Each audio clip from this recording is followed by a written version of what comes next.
Morning students. आज आपकी Sanskrit class है, क्लास 8 है।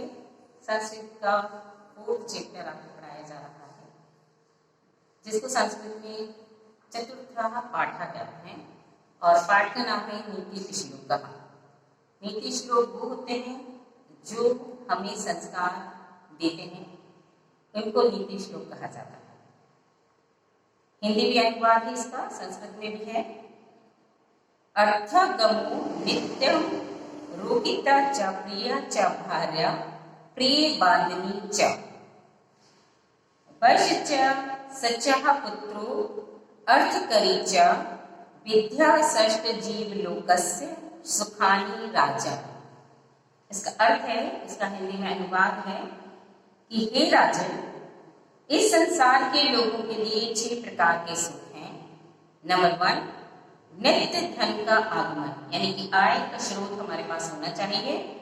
नंबर 2, नित्य निरोगी शरीर, यानी कि हमारा शरीर है वो निरोगी होना चाहिए, रोग से ग्रस्त नहीं होना चाहिए।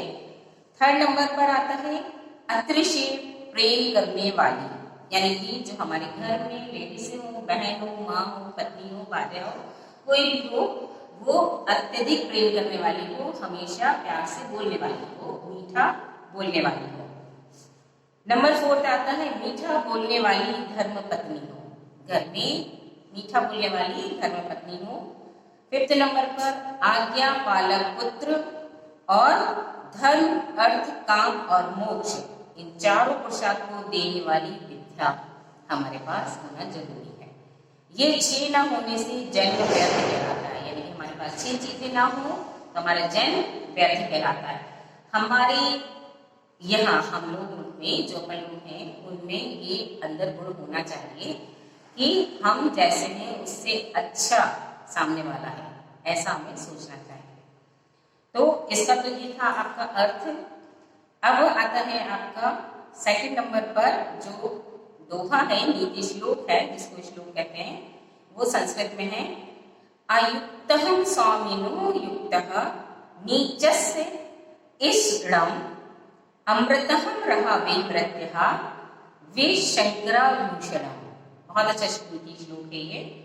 इसमें अनुवाद है हिंदी का, अयोग्य स्वामी को यदि कोई योग्य वस्तु मिल जाए, अयोग्य लोग हो, स्वामी हो, बंदा हो, कोई भी हो, जिसको जो अयोग्य हो उसको योग चीज मिल जाए, यानी कि कोई काम वाली चीज मिल जाए, तो वह उस अयोग्य निम्न व्यक्ति को दोष बन जाता है। राहु के लिए अमृत ही मृत्यु का कारण बना और शंकर के लिए तो विष ही आभूषण बन गया, यानी कि जो राहु था उसके लिए अमृत जो था वो विष का कारण बन गया था। क्यों? क्योंकि इसके छोटे से उदाहरण आपको बता देती हूँ। राहु कौन है? जब अपने 9 ग्रह होते हैं उसमें राहु नाम का भी एक राक्षस होता है। तो जब वो पूरा शरीर था उसका, तो वहां पर अमृत के लिए वो बैठ गया देवता की पंक्ति में। उसने वहां पर अमृत पीने के लिए जब वो देव का रूप धारण कर, क्योंकि राक्षस था राहु, तो वो देवता का रूप धारण करके जैसे ही वो देवता की पंक्ति में बैठा तो वहां पर विष्णु भगवान मोहिनी का रूप रखकर विष अमृत का पान करा रहे थे। तो जैसे ही चंद्र को पता चला कि ये राहु है, राक्षस है और देवता बन के हमारी पंक्ति में बैठा हुआ है, तो उन्होंने जरा सी मोहिनी मारकर इशारा कर दिया सूर्य को। सूर्य ने एकदम से मोहिनी जो रूप धारण कर रहे थे नारायण हरि, उनको उन्होंने बता दिया कि ये राक्षस है, राहु है। तो उन्होंने जैसे देखा अमृत का, जैसे उन्होंने प्याला उसको दिया और उसने एक घूंट दिया, तो हरि नारायण ने क्या करा, अपने सुदर्शन चक्र से उसकी गर्दन काट दी। तो इतनी जो गर्दन है वो राहु बन गया और उसका नीचे का जो धड़ है वो केतु बन गया। हालांकि उसका नाम राहु केतु था, लेकिन ऊपर का जो धड़ था, जो शरीर था उसका, वो तो केतु हो गया और ऊपर का जो सर था वो राहु हो गया। तो ये इसलिए मैंने राहु के आपको बताया कि राहु कौन था, है ना। आप कहेंगे कि अमृत कैसे हो गया उसका विष, है ना। तो इस कारण मैंने आपको बताया है कि वो जो अमृत था वो विष का कारण बन गया। और जो शंकर भगवान थे जो उन्होंने विष पिया था, समुद्र मंथन की भी आप बात ले लीजिए कि उन्होंने विष क्यों पिया था। जैसे समुद्र मंथन हुआ था उसमें से हर चीज निकली थी, अमृत भी निकला था लेकिन विष भी निकला था। जब हम कहते हैं ना हमारे जीवन में सुख आता है तो दुख भी आता है, और दुख आता है तो सुख भी आता है, ऐसा हम लोग मानते हैं ना चीज को। तो अच्छा है कि बुरा है, दोनों चीजें होती हैं। तो यहाँ पर भी यदि वो अमृत निकला था समुद्र में से तो विष भी निकला। अब विष के लिए कौन तैयार था पीने के लिए? कोई तैयार ही नहीं हो रहा था कि भाई मैं इतना सारा विष कहाँ रखूंगा, और रखूंगा तो पूरी पृथ्वी नष्ट हो जाएगी। तो इसलिए उन्होंने विष को पीने के लिए शंकर जी से कहा। शंकर जी ने कहा ठीक है भाई मैं नहीं पी लेता हूँ। तो उन्होंने अपने कंठ में यहाँ पर उसको रख लिया, यानी कि पी लिया। उन्होंने अंदर नहीं धारण किया, बल्कि यहाँ पर अपने कंठ में उसको रख लिया। उसको रखना तो वहां पर उनका जो कंठ था, गला जो था वो नीला पड़ गया, इसलिए उनको नीलकंठ के नाम से भी जाना जाता है। तो अब ये तो आपकी दोहे वाली बात थी, श्लोक जो था उसके लिए बताया था मैंने आपको। इसलिए दो छोटे छोटे उदाहरण दिए हैं क्योंकि आपको पता चल जाए शंकर ने क्या किया था, विष क्यों किया, दूध को अमृत बना, और राहु को अमृत था वो विष क्यों बना। इस कारण मैंने आपको छोटी छोटी सी दो बातें बताई थी। तो अब वो उनका आभूषण बन गया, यानी कि उनके गले में जो वो बहुत खूबसूरत लगता था नीला, नीलकंठ नाम हो गया उनका। इतनी बड़ी उनको नाम भी मिल गया उनको, और अब वो क्या है नीलकंठ के नाम से जानते हैं। उनका एक आभूषण हो गया। जैसे अब उनके आभूषण क्या है, नाग के गले में नाग डाले रहते हैं, और उनकी जटाएं रहती हैं, उन जटाओं में क्या रहता है, चंद्रमा बना हुआ रहता है। और ऐसे ही उनकी जो मृत छाल है वो पहने रहते हैं, यानी कि और हाथ पैरों में अपने शरीर में भस्मी लगाए रहते हैं। जो मुर्गा जलता है उसकी भस्मी वो अपने शरीर में लगाए रहते हैं। ऐसे तो उनके आभूषण होते हैं। तो ऐसे ही उन्होंने जो जहर था वो भी उनका आभूषण बन गया था। ये तो थी आपका हिंदी में अनुवाद, लेकिन आपको मैं फिर से रिपीट कर देती हूँ इसको कि आपका क्या था, श्लोक क्या था संस्कृत में। अयुक्त सौमिन्यो युक्तम नीचस्य ईषणम अमृतः राहवे मृतः विशंकर भूषणम। इसकी मैंने आपको हिंदी में अनुवाद बताया था कि आयोग स्वामी जो होते हैं वो यदि कोई योग्य वस्तु मिल जाए तो वह उस अयोग्य निम्न व्यक्ति को दोष बन जाता है। राहु के लिए अमृत ही मृत्यु का कारण था, और शिव जो थे वो विष उनके लिए आभूषण बन गए थे। तो ये तो थे हिंदी में उसका अनुवाद। अब आता है थर्ड नंबर पर, अमृत चेन मृत्यु दह देहे प्रतिष्ठितम मृत्यु मापयते मुहात सत्येन नापयते मृतम। इसका अर्थ होता है कि इस शरीर में अमृत और मृत्यु दोनों ही प्रतिष्ठित हैं। हमारा जो शरीर है उसमें अमृत भी है और मृत्यु भी है, कि जीवन भी है और मृत्यु भी। हमारा जो शरीर है, हम जिंदा हैं तो मरेंगे भी, ये तो बात सब जानते हैं कि भाई आज जिंदा है कल तो मौत आती है।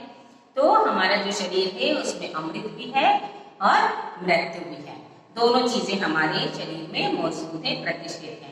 मोह के कारण में मृत्यु को प्राप्त होता है तो सत्य के द्वारा अमरता को प्राप्त होता है।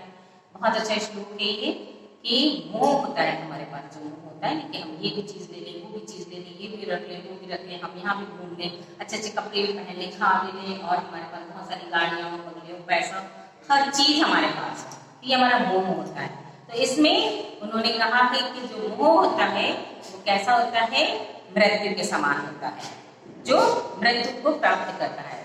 जो सत्य होता है वो अमरता को प्राप्त करता है। सत्य क्या चीज होती है, जैसे हम अच्छे संस्कार हो, हमारे अच्छी बातें करते हो, हम जितना है उसी में खुश रहना सीखें, और जो हमारे पास है उसमें हमें संतुष्टि मिले, ये तो हमारी सत्यता। क्योंकि हमारे पास जितना ही साधन होता है उतने ही काम करें तो हमारे लिए वो अच्छा होता है, यानी कि अमरता की ओर आता है। हम उससे क्या होते हैं, ज्यादा जी भी सकते हैं। जैसे हमारे पास मान लीजिए साइकिल है, तो हम साइकिल से चले गए तो हमारी क्या होती है, जब हम पैडल मारते हैं तो उसमें क्या होता है, योगा भी हो जाता है हमारे शरीर का। और लेकिन जब हमारे पास कार होती है, थोड़ी सी दूर के जाने के लिए हम पैदल ना जाके अपनी कार मोटर से चलते जाते हैं, तो क्या होता है, हमारा शरीर क्या होता है, उसमें विष के अणु भरते जाते हैं, यानी कि हम आलसी होते जाते हैं, हमारा जो शरीर है वो स्थूल हो जाता है और वो मृत्यु का कारण भी हो जाते हैं। लेकिन जब हमारी चीजें इसमें, यदि हम पैदल जाते हैं बहुत दूर, हरी सब्जियां खाते हैं या कुछ खाते हैं, बाजार से बर्गर अगर नहीं खाते हैं, तो हमारा शरीर उसमें क्या होता है, क्या जो स्वस्थ भी रहता है और विषैला भी हो जाता है। दोनों चीजें हमारे साथ हो जाती होंगी, है ना। जो चीजें अपन बाजार की खाएंगे तो वो विषैली होती है, और जो हम घर में दाल सब्जी रोटी खाएंगे वो हमारी अमृता प्रदान करती है। तो यानी कहने का मतलब ये होता है कि हम जितना भी हमारे पास साधन है उसी में खुश रहना चाहिए और उसे आगे बढ़ाने की कोशिश हमें नहीं करना चाहिए। ये तो थी हमारे उसके। अब आता है क्या फोर्थ में कि आपततु मित्र हम जानीयाद युद्धे शूरः युद्ध शूद्रः प्राप्तः, यानी कि आपतुषु मित्रम जानीयाद युद्धे शूरम धने सुचहम भार्या क्षीणुषु वेत्तेषु व्यसनेषु या चा माधवनः, यानी कि आपत्ति में मित्र जो होता है आपत्ति में काम आता है और युद्ध में वीरशूर, दोनों ही ऋण के सत्ताधारी होते हैं। निर्धनता में स्त्री की और दुख पड़ने पर बंधुओं की परीक्षा होती है। दोनों चीजें हमारे साथ होती हैं, यानी कि आपत्ति में मित्र जो होता है वो हमारे काम आता है और युद्ध में शूरवीर हमारे काम आता है। जो हमारे शूरवीर होते हैं वो हमारे युद्ध में काम आते हैं और जो ऋण में सत्यवादी की निर्धनता से स्त्री की और दुख पड़ने पर बंधुओं की परीक्षा होती है। 1 मिनट। हाँ